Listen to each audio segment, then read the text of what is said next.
Okay Redmi அவங்களோட next Note 14 சீரிஸை வந்து இப்போ ரிலீஸ் பண்ணியிருக்காங்க. மொத்தமாக 3 டிவைஸ் லான்ச் பண்ணியிருக்காங்க. Redmi Note 14 5G, Redmi Note 14 Pro 5G, Redmi Note 14 Pro Plus 5G. So 3 device launch பண்ணியிருக்காங்க. இந்த Redmi Note 14 5G டிவைஸ் தான் நமக்கு மோஸ்ட்டாக பட்ஜெட் ரேஞ்சில் எல்லாருமே வந்து வாங்குவாங்க. ஸோ இன்னைக்கு இந்த வீடியோவில் அந்த டிவைஸ் என்ன ஸ்பெக்ஸ் கொடுத்துருக்காங்க, அதை என்ன ப்ரைஸில் இருக்குது, அது வாங்கலாமா வேண்டாமான்னு சொல்லிட்டு எல்லாமே பார்க்கலாம். இதுதான் இந்த Redmi Note 14 5G வர்ற பாக்ஸ். ஸோ பாக்ஸ்க்குள்ள உங்களுக்கு வந்து மொபைல் வந்து கொடுத்துருக்காங்க. அதுக்கப்புறம் குயிக் ஸ்டார்ட் கைடு வந்து இருக்கு. தென் சிம் எஜெக்டர் பின் வந்து கொடுத்துருக்காங்க. அதுக்கப்புறம் சிலிக்கான் கேஸ் வந்து இருக்கு. தென் 40 வாட் சார்ஜர் அடாப்டர் வந்து கொடுத்துருக்காங்க. தென் சார்ஜர் கேபிள் வந்து இருக்கு. ஸோ இங்கே சிலிக்கான் கேஸ் நமக்கு வந்து இப்போ பாக்ஸ்லேயே கொடுத்தது நல்ல விஷயம். ஸோ புதுசாக நம்ம ஒரு சிலிக்கான் கேஸ் வாங்குற வரைக்கும் இந்த பாக்ஸில் தர கேஸ் வந்து நம்ம யூஸ் பண்ணலாம். தென் அதுக்கப்புறம் இங்கே 45 வாட் சார்ஜர் அடாப்டர் நமக்கு வந்து பாக்ஸ்லேயே கொடுக்குறாங்க. அதுவும் நல்ல விஷயம். மோஸ்ட் ஆஃப் த பிராண்ட் வந்து பண்ணுறது இல்லை. லாஸ்ட் டைம் Note 13 5G உங்களுக்கு வந்து 33 வாட்ஸ் வந்து சப்போர்ட் பண்ணும். ஸோ இந்த டைம் நமக்கு வந்து 45 வாட்ஸ் வரைக்கும் சப்போர்ட் பண்ணுற மாதிரி கொடுத்துருக்காங்க. ஓகே, இவ்வளோ தான் நமக்கு வந்து பாக்ஸ் கண்டென்ட். ஸோ நெக்ஸ்ட் நமக்கு இந்த டிவைஸோட பிசிக்கல் ஓவர்வியூ பற்றி பார்த்துடலாம். ஸோ உங்கள் டாப்பில் உங்களுக்கு வந்து பார்த்தீங்கன்னா மைக் வந்து கொடுத்துருக்காங்க. அது பக்கத்தில் IR பிளாஸ்டர் சென்சார் வந்து இருக்குது. தென் அது பக்கத்தில் ஸ்பீக்கர் வந்து கொடுத்துருக்காங்க. தென் 3.5 ஃபோன் ஜாக் கனெக்டர் வந்து இருக்குது. தென் கீழே உங்களுக்கு வந்து சிம் ஸ்லாட் வந்து கொடுத்துருக்காங்க. ஸோ இந்த சிம் ஸ்லாட் உங்களுக்கு வந்து ஐபிள் ஸ்டார்ட் நம்மளால் 2 சிம் வந்து போட்டுக்க முடியும். அப்படி இல்லை ஒரு சிம் ஒரு மெமரி கார்டு வந்து போட்டுக்கலாம். அது பக்கத்தில் டைப் சி சார்ஜிங் போர்ட் வந்து இருக்குது. அது பக்கத்தில் மைக் வந்து கொடுத்துருக்காங்க. அது பக்கத்தில் ஸ்பீக்கர் வந்து இருக்குது. ஸோ இந்த டிவைஸில் நமக்கு வந்து டுவல் ஸ்டீரியோ ஸ்பீக்கர்ஸ் வந்து கொடுத்துருக்காங்க. நமக்கு Note 13 5G வந்து சிங்கிள் ஸ்பீக்கர் தான் இருக்கும். ஸோ Note 14 நமக்கு வந்து டுவல் ஸ்டீரியோ ஸ்பீக்கர் வந்து கொடுத்துருக்காங்க. இந்த டுவல் ஸ்டீரியோ ஸ்பீக்கரில் நமக்கு வந்து டால்பி அட்மோஸும் வந்து பார்த்தா கொடுத்துருக்காங்க. ஓகே, அதனால் சவுண்டோட குவாலிட்டி பொறுத்த வரைக்கும் Note 13 கம்பேர் பண்ணி Note 14 வந்து பார்த்தா கொஞ்சம் பெட்டராக இருக்கும். ரைட் சைடில் நமக்கு வந்து பார்த்தா வால்யூம் பட்டன்ஸ் வந்து கொடுத்துருக்காங்க. அது கீழே வந்து பவர் பட்டன் இருக்கு. இந்த டைம் ஃபிங்கர் பிரிண்ட் சென்சார் நமக்கு வந்து இன்டிஸ்பிளே ஃபிங்கர் பிரிண்ட் சென்சாராக வந்து கொடுத்துருக்காங்க. தென் லெஃப்ட் சைடில் நமக்கு எதுவுமே இல்லை. நெக்ஸ்ட் டிசைன் பொறுத்த வரைக்கும் இந்த டிவைஸ் நம்ம 3 கலர் ஆப்ஷன் வந்து இருக்கு.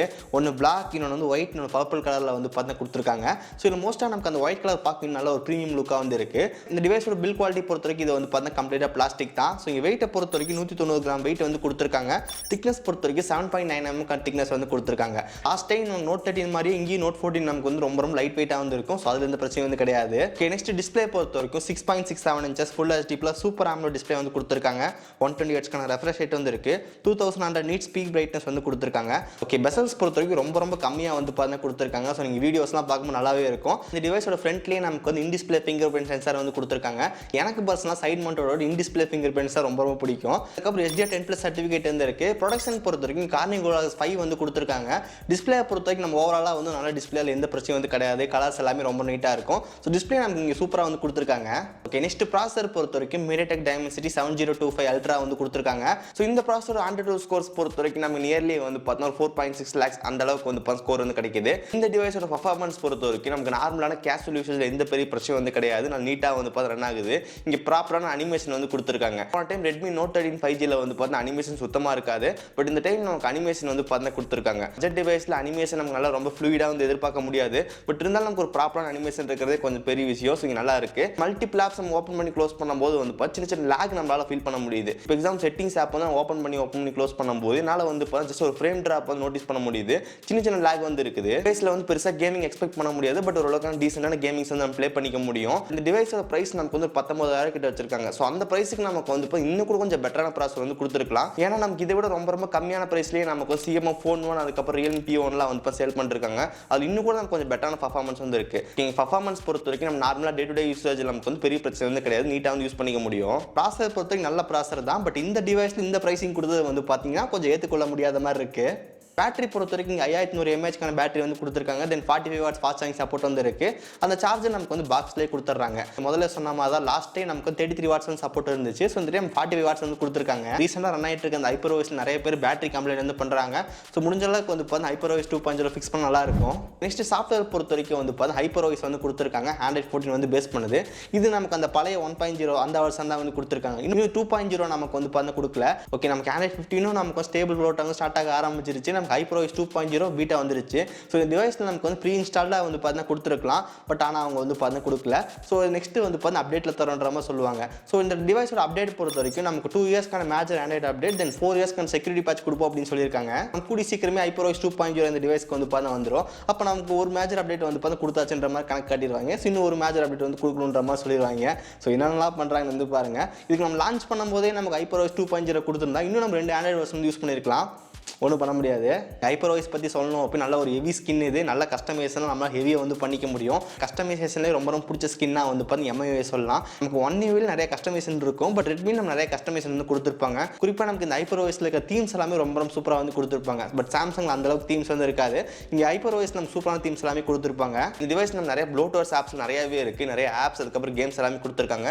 மோஸ்ட்டாக எல்லாத்தையும் நம்மளால் வந்து பார்த்து அன்இன்ஸ்டால் வந்து பண்ணிக்க முடியும். அதுக்கப்புறம் சில AI ஃபீச்சர்ஸ் வந்து கொடுத்துருக்கோம்னு சொல்லியிருக்காங்க. ஒன்று AI எரேஸ், அதுக்கப்புறம் AI மேஜிக் ஸ்கை, அதுக்கப்புறம் AI ஆல்பம் அப்படின்னு சொல்லிட்டு. ஸோ இந்த 3 ஃபீச்சர் நமக்கு வந்து ரொம்ப ரொம்ப பழைய ஃபீச்சர் அப்படின்னு சொல்லலாம்.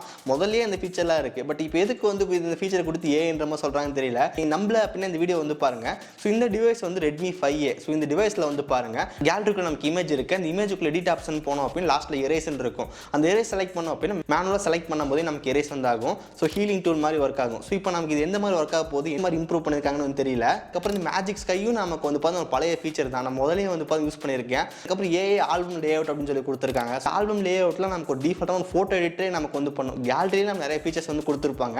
அதை நம்ம ஃபோட்டோ செலக்ட் பண்ணோம் அப்படின்னு லேஅவுட்டில் வந்து பார்த்தா போகுது. இதுக்கெல்லாம் எதுக்கு AI கூப்பிட்றாங்கன்னு தெரியல. இந்த AI எல்லாம் விட்டு நம்ம சாஃப்ட்வேர் பார்க்கும்போது ஹைப்பர் வாய்ஸ் வந்து நல்ல ஒரு சூப்பரான சாஃப்ட்வேர் அது. ஓகே, நெக்ஸ்ட் ஒன் கேமரா பொறுத்த வரைக்கும் Note 13 கம்பேர் பண்ணும்போது கொஞ்சம் அப்கிரேட் வந்து பண்ணியிருக்காங்க. ஸோ பேக்கில் 3 கேமரா வந்து கொடுத்துருக்காங்க. 15 மெகாபிக்சல் சோனி LVT 600 சென்சார் வந்து கொடுத்துருக்காங்க. ஒரு 8 மெகாபிக்சலுக்கான அல்ட்ரா வைட் ஆங்கிள் லென்ஸ், தென் அதுக்கப்புறம் 2 மெகாபிக்சலுக்கான மேக்ரோ வந்து கொடுத்துருக்காங்க. ஃப்ரண்ட்டில் உங்களுக்கு வந்து 20 மெகாபிக்சலுக்கான செல்ஃபி கேமரா வந்து கொடுத்துருக்காங்க. ஸோ மேக்ஸிமம் வீடியோ குவாலிட்டியை பொறுத்த வரைக்கும் 1080p 30 fps உங்களால் வந்து போய் வீடியோஸில் ஷூட் பண்ணிக்க முடியும். இந்த ப்ரைஸ் ரேஞ்சுக்கு நமக்கு ஒரு டீசெண்டான ஃபோட்டோஸ் வந்து கிடைக்கும். ஸோ மோஸ்ட்டாக 20,000 rupees பட்ஜெட்டில் வந்து பார்த்தா கேமராஸ்லாம் பெருசாக எக்ஸ்பெக்ட் பண்ண முடியாது.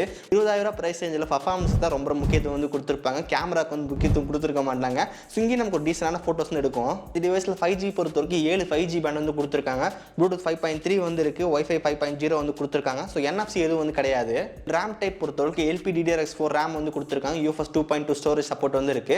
ஸோ நமக்கு UFS 3.1 கொடுத்தா கொஞ்சம் பெட்டராக இருந்திருக்கும். இந்த டிவைஸோட பிரைசிங் பொறுத்த வரைக்கும் 3 ரேம் வேரியன்ட் வந்து இருக்கு. 6+128 உங்களுக்கு வந்து 19,000 ரூபா, 8+128 உங்களுக்கு வந்து 20,000 கிட்ட சேல் பண்றாங்க. 8+256 உங்களுக்கு வந்து 22,000 கிட்ட சேல் பண்றாங்க. தென் ICC கார்டு வச்சிருந்தீங்க அப்படின்னா ஃபிளாட்டா 1,000 rupees டிஸ்கவுண்ட் வந்து கிடைக்கும் அப்படின்றாங்க. ஸோ அதாவது பேஸ் வேரியன்ட் உங்களுக்கு வந்து 18,000 வந்து பார்த்தா கிடைக்கும். டிவைஸோட பிரைசிங் பொறுத்த வரைக்கும் ஒரு 15,000 இல்லை 16,000 அந்த பிரைசிங் வச்சிருந்தா அப்படின்னா நல்ல சூப்பரான பிரைசிங்காக இருந்திருக்கும். பட் இவங்க 19 ரூபா வந்து பார்த்தா பேஸ் பிரைஸாக வச்சிருக்காங்க. ICC கார்டு யூஸ் பண்ணோம் அப்படின்னா நமக்கு 1,000 rupees பேங்க் டிஸ்கவுண்ட் வந்து கிடைக்கும். நமக்கு ஃபைனல் வந்து 18,000 வந்து வாங்கிக்க முடியும். ஸோ உங்களுக்கு வேணும் அப்படின்னா வந்து செக் பண்ணி பாருங்க. So best buy links description வந்து கொடுத்துருக்கேன். இந்த Redmi Note 14 சீரிஸ் நமக்கு மோஸ்ட்டாக வந்து ஆஃப்லைன் ஸ்டோர்ஸ் எல்லாத்தையும் அவைலபிளாக இருக்கு. நான் வந்து பார்த்தீங்கன்னா மேட்டுப்பாளையத்தில் இருக்கிற MI ஸ்டோர்ஸ் அங்கே வந்து பார்த்து செக் பண்ணியிருந்தேன். கோயம்புத்தூர் சர்க்கிளில் இருக்கீங்க அப்படின்னா உங்களுக்கு இந்த Redmi Note 14 சீரிஸ் ஏதாவது வேணும்னு நினச்சிங்க அப்படின்னா மேட்டுப்பாளையம் MI ஸ்டோரில் வந்து அவைலபிளாக இருக்கு. லொகேஷன் பொறுத்த வரைக்கும் மேட்டுப்பாளையம் பஸ் ஸ்டாண்ட்லேருந்து கொஞ்சம் முன்னாடி வந்தோம் அப்படின்னா லெஃப்ட் சைடில் நமக்கு பத்ரகாளியம்மன் கோயில் போகிற ரோடு வந்து இருக்கும். அங்கே முன்னாடியே நமக்கு வந்து ஷோரூம் வந்து இருக்கு. ஸோ லொகேஷன் கான்டாக்ட் டீடைல்ஸ் எல்லாமே டிஸ்கிரிப்ஷன் வந்து கொடுத்துருக்கேன், வேணா செக் பண்ணி பாருங்க. ஓகே, ஸோ கைஸ், ஸோ இதான் இந்த Redmi Note 14 5G. ஸோ இதை பற்றி நீங்கள் நினைக்கிறீங்க அப்படின்னு சொல்லிட்டு கீழே மறக்காம கமெண்ட் பண்ணுங்க. ஓகே, இந்த வீடியோவோட தான். இந்த வீடியோ பிடிச்சிருந்துச்சு நினைச்சிங்கன்னா மறக்காம ஒரு லைக் கொடுங்க. அது நிறைய வீடியோஸ் பார்க்கறதுக்கு கீழே ரெட் பட்டன் கிளிக் பண்ணி மறக்காம சப்ஸ்கிரைப் பண்ணி ஃபாலோ பண்ணுங்க. ஸோ இந்த வீடியோ அவ்வளோதான். நாளைக்கு சந்திக்கிறேன். See you guys. Bye. Have a nice day.